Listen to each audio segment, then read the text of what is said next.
तेजस्वी, आपका बहुत बहुत स्वागत है। आरजेडी के जुझारू युवा नेता आप और पूर्व मुख्यमंत्री बिहार के।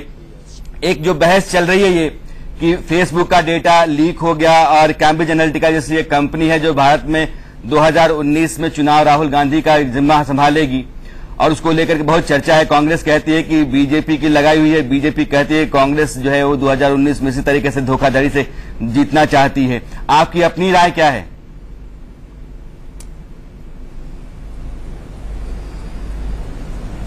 देखिए, जो मसला जो सामने आया है इसमें इसी तरीके से धोखाधड़ी से जीतना चाहती है, आपकी अपनी राय क्या है?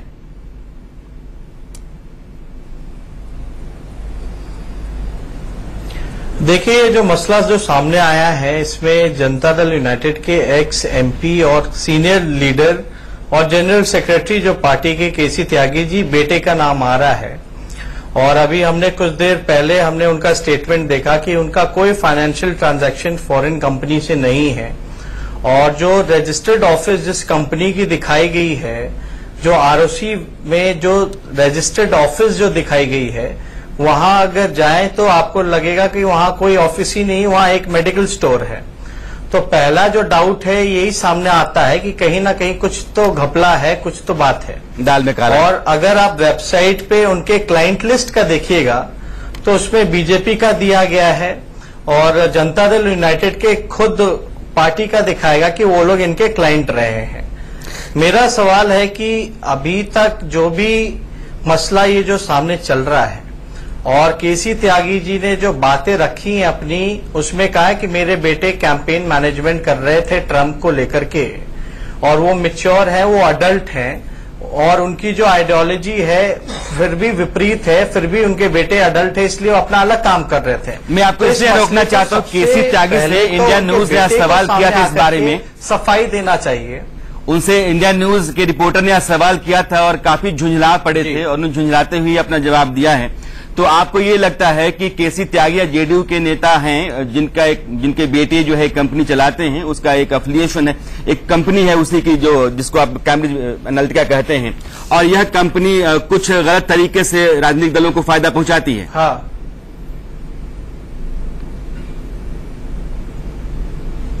देखिए, सोशल मीडिया में जो कल्चर जो बिगाड़ा हुआ है, आपको एक कॉर्पोरेट स्टाइल पॉलिटिक्स आ गया है बीच में। ये आप रीजनल पार्टी को उतने दोषी नहीं मानिए, आप देखिए कि बीजेपी ने इसको किस हिसाब से कॉर्पोरेट स्टाइल में बना दिया है। उनके जो पार्टी ऑफिस है वो 5 स्टार बनते हैं और बीजेपी के तो छोटे छोटे नेता भी देख लीजिएगा, जो वर्कर हैं वो भी स्पॉन्सर चलाते हैं।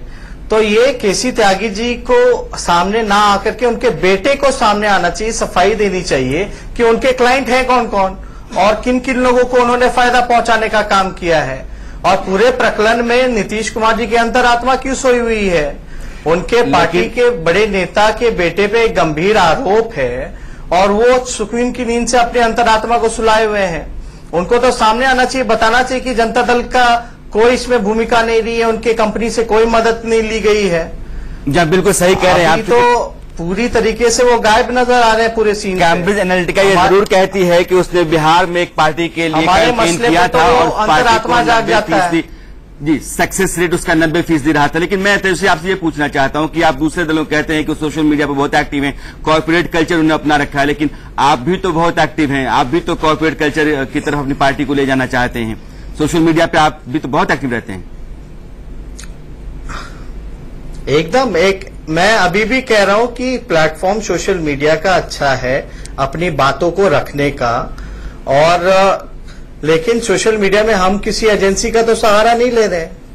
हम किसी से तो अपनी पीआर एजेंसी को या प्रमोट करने के लिए किसी प्रशांत किशोर जी को तो नहीं रख रहे हैं। वो तो नीतीश कुमार जी और बीजेपी के लोग बताएं कितने कितने एजेंसियों को उन्होंने रखा था अपने पीआर को बढ़ावा देने के लिए। और सोशल मीडिया का अगर गलत इस्तेमाल होगा तो किसी भी चीज का गलत दुरुपयोग किया जाता है। तो सोशल मीडिया का अगर दुरुपयोग किया जाता है, अररिया के मसले पे आपने देखा होगा कि गलत वायरल वीडियो चला दिया गया, एक और सामने वीडियो आ गया जहां कोई ऐसे नारे नहीं लगे। तो देखिए, सोशल मीडिया का इस्तेमाल करना बुरी बात नहीं है, लेकिन अगर उसका दुरुपयोग किया जाए तो उस पर तो कार्रवाई होनी चाहिए। और इसमें सभी एजेंसियों को और केसी त्यागी खुद मान रहे हैं कि जांच होना चाहिए। जब वो मान रहे हैं कि जांच होना चाहिए तो जांच से कौन रोका हुआ है? जांच हो और पता चले कि किसने गलती की है, उसको सजा दी जाए। रविशंकर प्रसाद जी कहते हैं कि हमारे पास इतना मजबूत कानून है कि फेसबुक के ओनर को भी हम समन कर सकते हैं। तो फेसबुक के ओनर को कौन मना किया समन करने से? आप बुलाइए, आपके पास पावर है। लेकिन इतना पावर जो है, जो देश का सफेद धन लेकर के विदेश भाग गए हैं, जिनको भगा दिया गया है, नीरव मोदी, उनको भी तो समन कीजिए, उनको भी तो लेके आइए। ललित मोदी जी को भी तो लेके आइए, विजय माल्या को भी तो लेके आइए। तो उस पे भी इनको थोड़ा मजबूती के साथ सामने आना चाहिए और जवाब देनी चाहिए।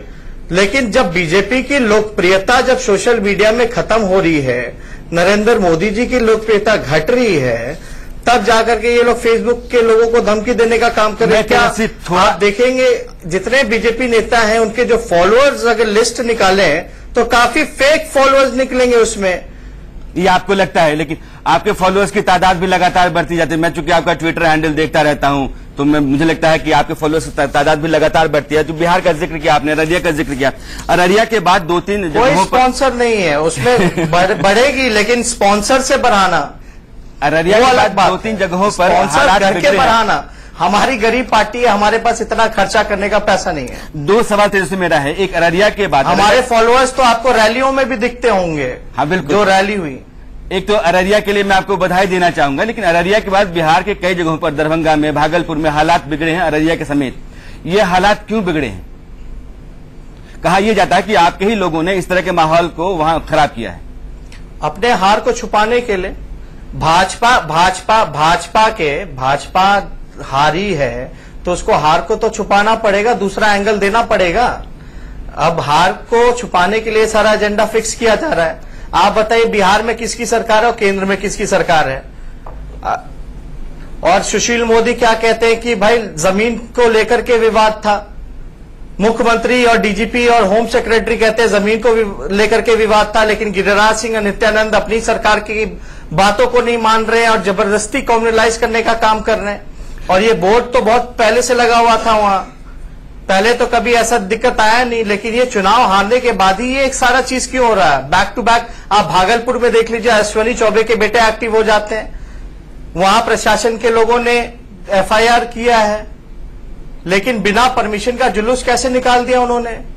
क्यों कम्युनलाइज कर रहे हैं सोसाइटी को? तो ये देखिए, ये इनके पास और कोई एजेंडा नहीं है। ये 15-15 लाख रुपए लोग ना मांगे, 2 करोड़ रोजगार ना मांगे, किसानों का कर्ज माफ ना हो, मजदूर जो बेहाल हो गए हैं उनको रोजगार जो छीन लिया गया वो उनको ना मिले, इसलिए ये एजेंडा जो है ये फिक्स करने का काम करते हैं। लेकिन तेजस्वी बड़ी हार हुई है और ट्रेडिशनल सीट हमारी नहीं थी अररिया या जहानाबाद। महागठबंधन में जितना हमको वोट मिला उससे ज्यादा इस बार हमको वोट मिला है, ज्यादा वोटों से जीते हैं। मिला है, लेकिन आप ये पर डबल आरोप ये लगता रहा है का विशेष राज्य का दर्जा ना मिले, विशेष पैकेज ना मिले, इसलिए ये एजेंडा फिक्स करते हैं, कम्युनलाइज करते हैं सोसाइटी। लेकिन आपके ऊपर आरोप ये लगता है कि आप कई तरह के मामलों में अभी आप बताइए आरोपों के दायरे में, गिरिराज सिंह झूठे या सुशील मोदी जी झूठे हैं? लेकिन वो उलट करके आप पर सवाल तो करते हैं ना कि आपके खिलाफ बहुत सारे मामले हैं। आप सुशील मोदी जी झूठे हैं या गिरिराज सिंह झूठे हैं? ये उन दोनों के, अगर उनकी पार्टी से कोई नुमाइंदा होता तो मैं जरूर से सवाल आपके सवाल। अरे मेरे मामले में तो देश की सबसे बड़ी एजेंसियां जांच कर रही हैं। हाँ, एजेंसियां जांच कर रही हैं। हम तो वेलकम करते हैं, हम तो पूरा सपोर्ट करते हैं एजेंसियों को। ईडी कर रही है, इनकम टैक्स कर रही है, सीबीआई कर रही है, जांच करे ना भाई। वो ये लेकिन अमित शाह की बेटी का भी तो जांच हो, सुशील मोदी का भी तो जांच हो। आपको क्या लगता है कि इस जांच को जानबूझ करके टाला जाता है? जांच इसलिए नहीं की जाती क्योंकि वहां नीतीश की सरकार है, दिल्ली में मोदी की सरकार है?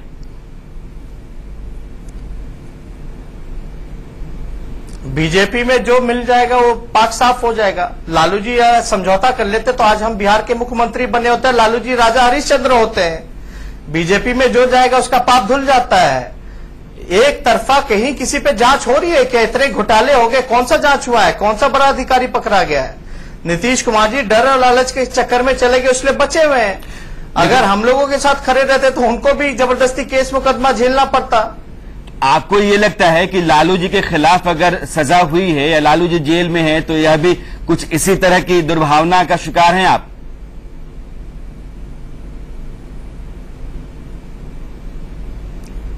आप तो कुछ दिन पहले एक अंग्रेजी अखबार आया था, वो अगर आप पढ़ लीजिए तो उसमें साफ बता रहा है कि सीबीआई की लीगल टीम ने मना किया है कि लालू जी और उनके परिवार के पास कोई सबूत नहीं है, आप एफआईआर नहीं कर सकते हैं। लेकिन फिर भी किसके दबाव में फिर एफआईआर किया गया? जब सीबीआई का लीगल विंग ही मना कर रहा है कि लालू जी के खिलाफ कोई सबूत नहीं है, क्या रेलवे मंत्रालय ने आज तक माना है कि लालू जी के दौरान कोई घोटाला हुआ था? अभी भी भाजपा के मंत्री है, रेल मंत्री पीयूष गोयल, जाके पूछिए कि उस दौरान कौन से घोटाला हुआ था, अगर घोटाला हुआ था तो कौन सी अनियमितताएं बरती गई थी। और जब 13-14 साल को आप लड़के को आप जिसका मूंछ नहीं था उसको आप बना देते हैं, एफआईआर में नाम जोड़ देते हैं, तो वो तो बिहार का जब 28 साल का नौजवान जब उप मुख्यमंत्री बना, यहाँ मैं आपको इसलिए रोकना चाहता हूँ। तो मैंने बड़ा घोटाला किया होगा। सुशील मोदी बार महीनों में मैंने कौन सा घोटाला किया? नीतीश कुमार जी जवाब। सुशील मोदी ये कहते हैं कि आपने 94 लाख रुपए में करोड़ों की संपत्ति जब हथियाई, उस समय आप बालिग थे, कंपनी के डायरेक्टर थे, और आपका ये कहना कि नहीं उस समय तो नाबालिग आदमी था, यह झूठ है सरासर। आप तो सुने हुए, कई दफा उन्होंने बात कही है, 150 मुकदमे हैं, 150 संपत्तियों की जांच चल रही है, तो यह बात तो बार बार कहते रहते हैं।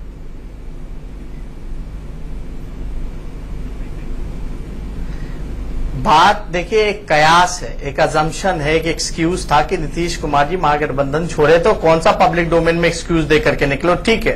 लेकिन सुशील मोदी जी का अगर ट्वीट देखेंगे, वीडियो देखेंगे तो बोलते 10,000 करोड़ का जांच चल रहा है। सीबीआई, ईडी सब सारा मिलाकर के 45 करोड़ की बात कर रहे हैं। पूरा जो भी इन्होंने जो भी निकाला या कागज में, तो सीबीआई का और ईडी का आरोप है कि भाई 45 करोड़, सुशील मोदी कहते 10,000 करोड़। कौन सा बात सही है, पहले ये तय कर ले सुशील मोदी जी, पहले ये क्लियर कर ले। और जो भी प्रॉपर्टी है वो कंपनी की प्रॉपर्टी है, और 2003 में जो भी 4 में जब भी ये प्रॉपर्टी ली गई तो उस समय क्या रेट था, 15 साल बाद क्या रेट था। आप सोचिए, जो प्रॉपर्टी की कीमत आज 45 करोड़ अगर बताती है सीबीआई, तो 15 साल पहले क्या होगी प्रॉपर्टी की कीमत। और ये कंपनी ने खरीदा, अगर हमने कोई गलत किया तो सबूत लाए ना जी। फिर से मेरे पहला आप बताइए कि रेलवे में घोटाला हुआ तभी तो करप्शन होगा, जब हमने। हाँ, बस आखिरी सवाल मेरा ये है कि उत्तर प्रदेश में ये दिखाया गया कि रेलवे को, होटल के ओनर को फेवर किया गया। फेवर क्या किया गया, किस तरीके से किया गया, कोई तो फेवर के एवज में आपने जमीन हथियाई है, कम पैसे पर आपने करोड़ों की जमीन हथियाई, बहुत सारे आरोप हैं, उससे भी जांच कर रही है, मामला चल रहा है। एक मेरा आखिरी सवाल है कि उत्तर प्रदेश में आपको बता दें ये होटल लीज आउट किया गया था, आखिरी सवाल द्वारा, मेरे पास समय की कमी है, बस आखिरी सवाल ये है कि साल के लिए लीज आउट बेचा नहीं गया। आपको ये चैनल पे बता दें, कई ऐसी प्रॉपर्टी है जो 1-1 करोड़ में बेची गई है, जो हजारों करोड़ की प्रॉपर्टियां हैं। आखिरी सवाल जैसे मेरा आखिरी सवाल है, उत्तर प्रदेश में फूलपुर, गोरखपुर 2 लोकसभा चुनाव में समाजवादी पार्टी और बीएसपी साथ साथ आके लड़ी, बीएसपी ने समाजवादी पार्टी का समर्थन किया, वहां नतीजा बीजेपी के खिलाफ आया है, और यह एक मजबूत समीकरण माना जाता है आने वाले चुनाव के लिए 2019 के लिए। बिहार में तेजस्वी यादव के पास 2019 का फॉर्मूला क्या है?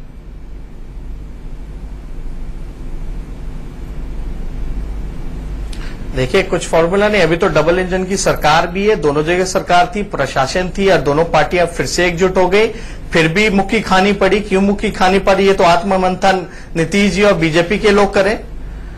हमारे पक्ष में तो देखिए, आज हो या कल हो चुनाव, हम आरजेडी और कांग्रेस साथ साथ लड़ेंगे 2019 में। हमारी कोशिश रही, लालू जी की भी पहले कोशिश रही थी। हम पार्टी का अलायंस है, हम हैं, कांग्रेस से, तीनों पार्टी इस बार चुनाव मिलकर कर रहे हैं। कल को हो सकता है कि एनडीए जिस हिसाब से अभी बिखर रहा है, बहुत उनके सहयोगी नाराज हैं, हो सकता है उनकी भी नाराजगी आने वाले समय में दिखने को मिले। पासवान जी की, और हम तो धन्यवाद देते हैं, आवाज भी आजकल बदलने लगी है, जो है कामयाब हुआ यूपी में। बहुत बहुत शुक्रिया तेजस्वी आपका, बहुत बहुत शुक्रिया, आपने वक्त निकाला हमसे बात की।